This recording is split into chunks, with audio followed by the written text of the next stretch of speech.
Motorsports of KC, circle track, street, or drag strip, or if you want to go off-roading, they've got that special equipment you need to be faster, better looking, and safer. Located in Kansas City, Kansas at 6285 State Avenue, come on in and see Brad, Barry, or Bobby for that special speed or custom item. Motorsports of KC is glad to sponsor the Racer of the Week. Let's check with Mike Kraft and see who that racer for this week will be. Motorsports of KC, your all-star genuine parts dealer, presents the Racer of the Week, and for race number 8, it's going to be Jason Meyer. Jason, boy, last year, what a year, 2010, points champion of the World of Outlaws. Man, that had to be quite a thrill to do that. It was. Something we'd been shooting for a long time, and when we started Elite Racing, our goal was to build a team that could win the championship. So 6 years later, we finally accomplished that, and it was quite the accomplishment, and now the goal is to win 2. Also, not only that, but also you were chosen the 410 Sprint Car Driver of the Year. I mean, when you think of all the guys that are driving sprint cars all around this country, that's got to be an honor there too. Absolutely, and not only all the guys that are driving it around the country, but all the guys that have won it over the years. So it's really neat to be able to put your name on some of those lists. You know, the World of Outlaw champion, there's only 8 drivers that have ever won it, and then to come back and Sprint Car Driver of the Year, and just things that not everybody gets to experience in a lifetime, and it's really, my name goes on those plaques, but it's this team that made this possible. I think it's a terrific thing for a guy from the West Coast to be able to do this, because I think primarily the World of Outlaws has pretty much been known, I don't want to say strictly as a Midwest racing series, but they race all over. But if you stop and think about past champions, Swindell from Memphis, Kinzer from Indiana, Schatz from up in South Dakota, North Dakota. Yep. You're talking about this central region. For a guy from California to be able to do that, is it more difficult for a California driver to get into the World of Outlaw as far as making a run at that championship? Well, I think it's more difficult to get in it originally because it's a long ways from home. You don't, if you're from Memphis or you're from Indiana or somewhere like that, you can go out and dabble in it in your first few years and not really be too far from home. Where when you leave California to come do it, you pretty much got to pack everything up and go for it. So it's I think that's why maybe not as many California drivers have taken a run at it over the years, but there has been quite a few that have too from the West Coast. So it was really special to win it. I mean, we're the first driver west of the Mississippi to win it. So pretty cool deal, and neat to be able to not only win it for this team and for myself, but to be able to represent California and finally having a World of Outlaw championship was really special. And I know some of it was really neat for all the fans of California. Outside of probably Iowa and Indiana, California has got to be probably if not the top, or the next state as far as sprint car racing goes. What were some of the tracks that you ran at in California? Well, California's always had a really strong contingent of sprint cars. Of course, you've got, I think, probably one of the toughest states in the country is Pennsylvania. And then you've got Ohio, and then in Indiana anymore is pretty much non-wing stuff. But so Pennsylvania and Ohio are your 2 big states, and then I think California jumps right in there with them. And we've got a lot of great racetracks out there, and a lot of them are fairgrounds, so some of them go up and down a little bit over the years, but Chico's always been a great racetrack with some really neat events at the track. And I think a good racetrack's important, but a good group of people that put on good events I think is really important for the fans, and even for the racers to enjoy what you do. This is entertainment, so it's supposed to be fun. And places like Chico really have some of the neatest events I think on the West Coast. And a favorite of mine has always been Tulare. It's close to home for me, and it's a great racetrack, and good people. They really work hard at it, and it's always been a lot of fun to race there. Kind of jumping back to the championship of last year again. I know last year you moved your race shop from California to Indiana. Did that have a part in winning that championship, in the fact, as you mentioned just a while ago, of not having to drive back and forth to these events, but being able to be based out of Indiana? Did that help? I think so. I mean, every move we make, we try to make in order to achieve the goal at hand, and that was to win a championship. And part of that move back there was to do a couple of things. It was to give us the opportunity more to get back to the shop and be able to develop technology throughout the season, as well as I think it allowed me to secure the type of team members that we wanted on our team, because it gave us a central base where most all of my team members live within 5 minutes to 3 hours of our shop, so they can all get back home a little bit. Whereas when we were based out of California, really didn't have a shop, they spent all that time on the road, no real base, and so that gave us that, and most of all just gave us the ability to get back in the shop during the season and actually improve our operation. The rigors of being out on the road, I cheated. I was on your website trying to get some information, and I saw on there about you worked out and do things like that. The rigors of being with the World of Outlaws, like you guys, you were in Belleville, Kansas last night. I have no idea what time you got out of there, but I know it's a 4.5 hour drive down there. So, man, you couldn't have gotten much sleep last night. Does this working out, is that an important part of doing this? Does it help keep you physically and mentally sharp for what you do with the World of Outlaws? Well, absolutely. And in the last 2 years, I've spent more time than I ever have in the gym and working on diet and things like that, because the healthier you are, the more you can maintain that kind of stuff. And, you know, me personally, I've always had that drive to where I'll find a way to get it done no matter what. But when you're tired and you're wore out and you're dehydrated and things like that, you're just, even though you're trying just as hard, you're not going to perform as well. So over the years, we built a team, and I really got some great people here now that do a great job at what they do, and that don't need me standing over their shoulder to do certain things. So that allows me to go out and concentrate more on the task as a driver, and to, you know, be in the gym and make sure that I eat healthy and eat the proper things the couple days before, you know, every day, but especially the few days leading up to a race, which for the Outlaws is pretty much almost every day, because we're racing every few days. So I think it's been a really important part, and I'm trying to do my part as a teammate here. And, you know, these guys work hard and give it their all and drive all night, do whatever they got to do to make that race car fast. And I need to do my part as a driver and make sure that I'm in the best possible shape and mental capability that I can be. I know you're not on vacation, but when I'm on vacation and I'm eating, I'm almost guaranteed to gain a few pounds. So like you say, nutrition has got to be a really important part, and of course getting a lot of rest. Last night at Belleville, you, I think, started 12th? 15th. 15th? Yeah. Okay, website was wrong. Yeah, it was started bad. 15th and made your way up to 3rd. First of all, what did you think of Belleville, and have you run there before? I've never been there before, never even seen the place till yesterday. And, you know, I really thought it would be more of a faster, and it was fast, but you really couldn't tell. It really wasn't that big a deal. And early in the night, I honestly, I was thinking, boy, I'm not really a fan of this place. It just, for one, we didn't start off the night well, but it wasn't really very racy. But boy, that thing widened out in the feature and became just a great race. And obviously to come from 15th to 3rd was a heck of a feat for us. So anytime you run good like that, you can't help but like the place. I was going to say, you probably have to have a lot of track to do that, not something where it's just 2 lanes. Or no, last night, I mean, you really could move around. And we had a lot of restarts, which really helped, I think, make it an exciting race last night. And you know, sold out crowd there last night. Incredible. Thank you to all the fans that came out. And really, you know, it's neat to go be a part of an event like that, where the stands are packed and the people are pumped that you're there. It just, the energy last night was amazing. And such a historic place. I forget, they've been running races there, I think, since 1900 or something. Yeah, long time. The first automobile was built. One other thing I wanted to touch on, because here in the Kansas City area, and you are going to be the Racer of the Week this week, is one of your sponsors, All-Star Genuine Race Parts, I believe it is. Man, that's got to be a comfortable feeling to have somebody like that as a sponsor.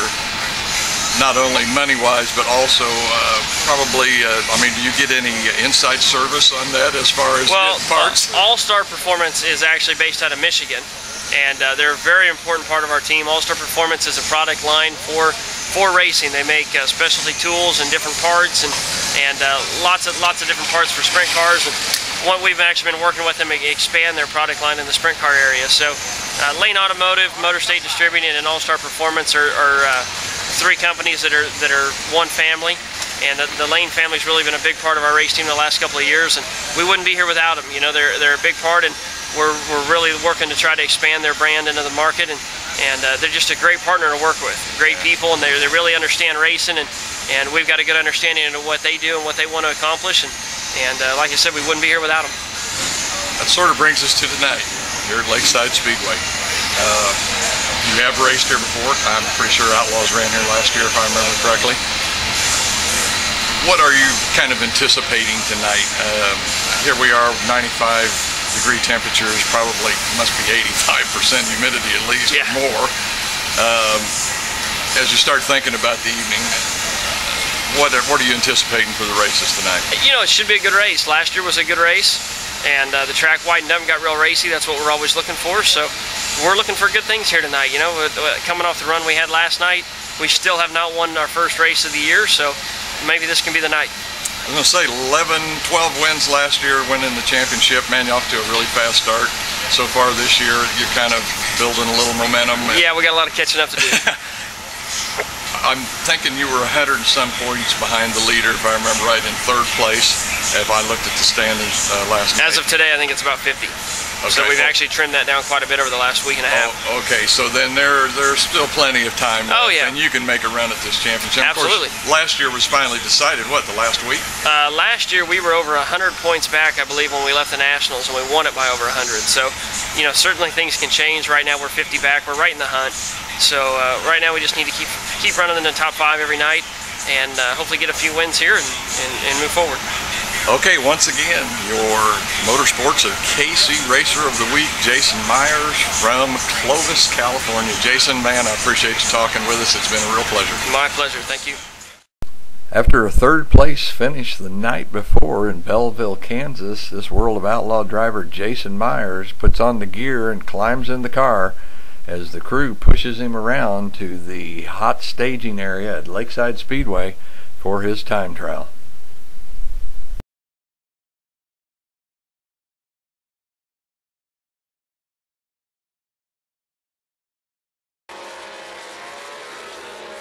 With Jason up to speed here during his time trial, he will qualify 11th with a 13.936 with a speed of approximately around 125 miles an hour for this fast oval here at Lakeside Speedway. After the time trial, here you can see Jason Meyers and the crew as they take just a little bit of a break before the heat races get ready to start, and they put just a few of the finishing touches on the car. Here a crew member attaches one of the attaching screws for the hood mount, and Jason Meyers is about ready to go out for his heat race.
Jason Meyers wins his heat race rather easily, but he will have to start in the 10th starting position for the qualifying race for starting positions in the A main.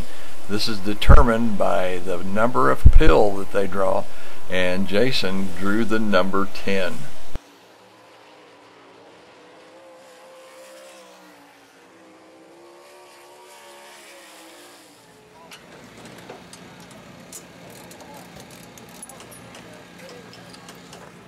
Right before the qualifying race for starting positions for the A main, Jason Meyers decides to change the torsion bars on the back end of the car.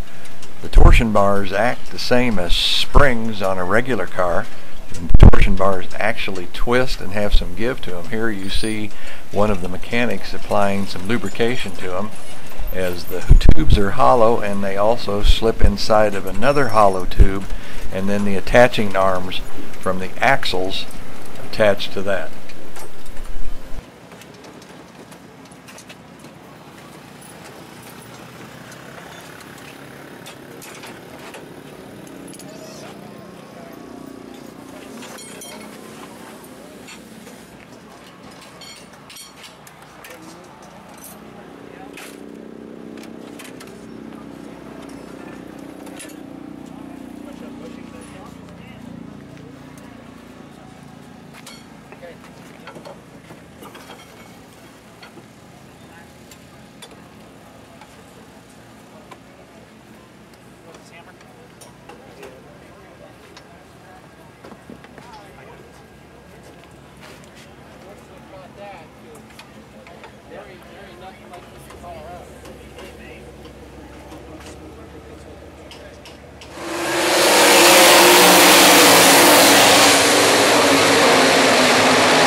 In the qualifying race, Jason Meyers, who started 10th, will work his way up to the 5th position, which in turn will put him in the 5th starting spot for the A main, and Jason's night looks just a little bit brighter now.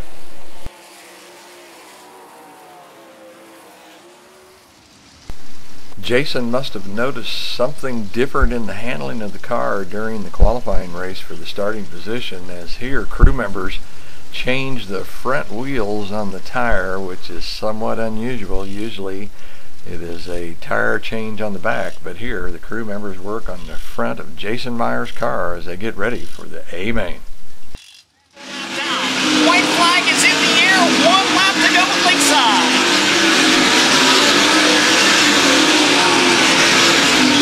Out of turn 2, down the backstretch, Sanderson, Delgado, Sobrella, Cody Gary in the race for the 3rd of the final circuit. Our racer of the week for week 8, Jason Meyers, would start 5th and finish 5th, as he would see the king, Steve Kinzer, win this World of Outlaw race here at Lakeside Speedway.